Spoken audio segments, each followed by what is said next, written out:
Greetings to everybody. This is a start to my Banknotes Series videos, in which in every week or 2 weeks or so I will show a part of my collection of my banknotes until I either run out of things to show you or until I have another idea for another video.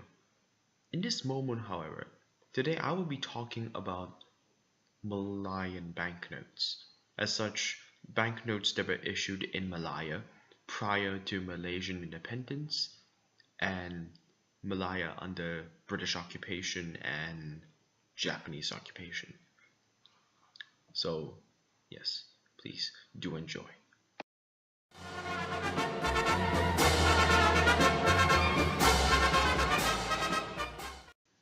So, to begin, I would like to talk a little bit about the history of these notes. Now, the notes that I am about to show you were printed in 1941. So this was around the time where the Second World War was happening. So what I actually have here is a fractional 5-cent note from British Malaya, as well as a $1 note from British Malaya, both issued in 1941. Now the reason for the issuance of the 5-cent note was due to the shortages in metal related to the war that was going on in Europe. As such, they had to divert those metals to the war effort. So instead of 5-cent coins being made in British Malaya, they ended up making 5-cent notes. Now these 5-cent notes do not have serial numbers, but the $1 note does have it. So I am going to show you firstly the 5-cent note.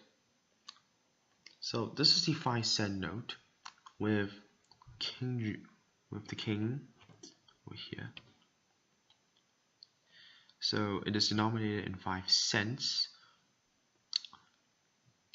Now this is the observe. Over here is the reverse.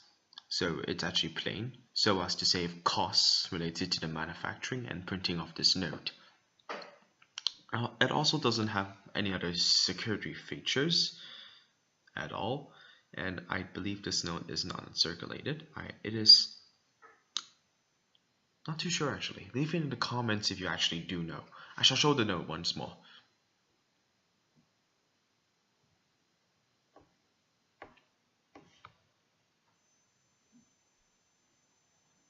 There we go. I believe that is ample time to look at the note. Next, I have to show my $1 note. Now, this note also has the king on it. It has a tiger watermark, which cannot be seen, but there is one in the center here where this white circle would be. It's denominated as $1 with this serial number, and perhaps the text might not be so clear. As such, I shall read it out. The text states, Board of Commissioners of Currency Malaya. This note is legal tender for $1 in the Straits Settlements and Malay states. Now, you will also notice that there is an Arabic script in here, which I cannot read, but says the same exact message as I have said. Now, at the back, this is the observe, right? Have a nice look. Now, this is the reverse of the note, which I find very interesting. Although it does not bear, well, my mistake. It bears the coat of arms of the Straits Settlements, I believe so. But it also carries the coat of arms of each state in Malaya at that time. Let me read them out to you perhaps. Perak, Pahang, Selangor, Negeri Sembilan, Kedah, Perlis, Terengganu, Johor, Brunei, and Kelantan. Now, from what I understand in this note, Brunei was probably part of the British colonies at the time, part of Malaya or the Straits Settlements perhaps. Not too sure again. Please do leave this in the comments if you don't. Fun fact, had I had this note earlier, I would have cheated in the exams in Malaysia. I mean, like, it's got pretty much every state here. Glorious. But yes, from what you can observe, yes, my collection is not complete. But then again, to collect notes from this with denominations higher than $1 would require me to fork out excessive cash, which I do not possess. Anyways, these are the banknotes issued by Britain, and I hope this explanation has helped you indulge and learn something new about this currency. Moving on to the Japanese notes now.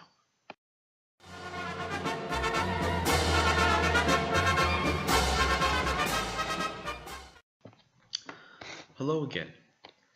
I now have possession of my Japanese invasion notes, or as I would like to call it, Japanese issued notes in occupied Malaya.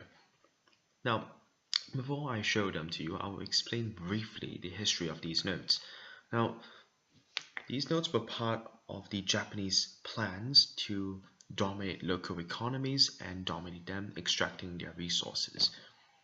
Of course, excessive printing without serial numbers rendered them useless in the future with hyperinflation. The highest denominated note was a $1,000 note, despite the inflationary surges of the currency. And even $1,000 couldn't get you much back then. I, of course, do not have possession of that note. I instead have this possession of the second highest denominated note, which is the $100 bill. The first type. The second type doesn't have the text promises to pay the bearer on demand. Instead, it only says $100 and the Japanese government. I believe so. Now, you have to understand that these notes were printed to dominate local economies as well as finance Japanese war efforts. As such, these had no serial numbers. The saddest part was that at the end of the Second World War, the British refused to honor this fiat money which had been issued, and as such, many people burned it, like my great-grandmother did. She did burn it indeed, and some others probably had more creative uses for it, or dumped it, or buried it, or simply forgotten it, or kept it as a reminder of the cruelties of the Japanese Empire. Either way, however, I am here to show you what I have here. Now over here I actually have two $100 bills, which I will show you, as well as a $1 bill. Now, let us begin, shall we? Now, this is a $1 bill. It's not the lowest denomination, mind you. So, here it is. Let's have a look. So, on this banknote alone, the text is a little too small to read, so I shall read it out to you. The Japanese government promises to pay the bearer on demand $1. The serial numbers are just blocks, so it just says MO. There are fruit motifs on it, as well as the seal of the Imperial Japanese government, which, if you can see it, is right here. There we go, it's over there. Now, what I showed you was the observe of the note. Let's have a look at the reverse, shall we? It's very plain, just 4 ones at the back. One of the most boring notes I've seen in my lifetime. It's probably this note, perhaps. Moving on are the $100 bills. Now, these notes were printed due to inflationary pressures in order to keep up with inflation.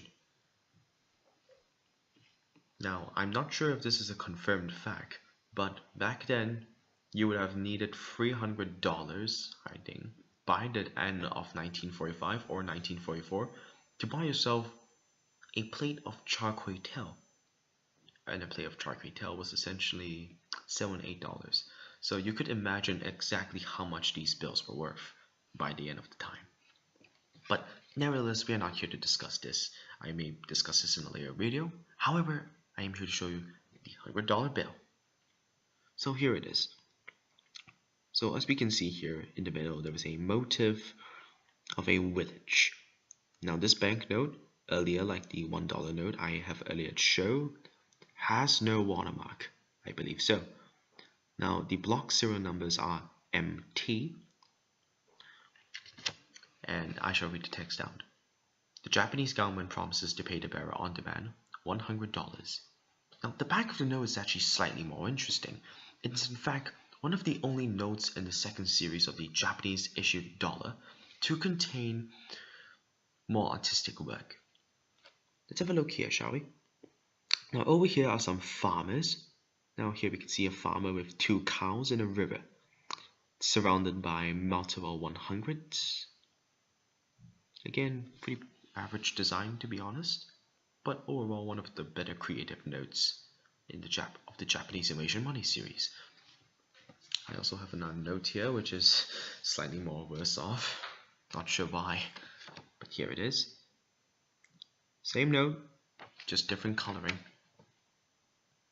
Not too sure why. Anyways, that is all of the notes I have to show you. Although I do have other inflation notes here from the same government issued by Japan. That will be for our next video. Well, that will be all for today. Thank you, and I hope that you enjoyed this video. I hope it has educated you, as well as helped you learn some more history regarding Malaysia, as well as the reason these notes were made, and the history behind them. Thank you, and may all of you have a good night and a good day.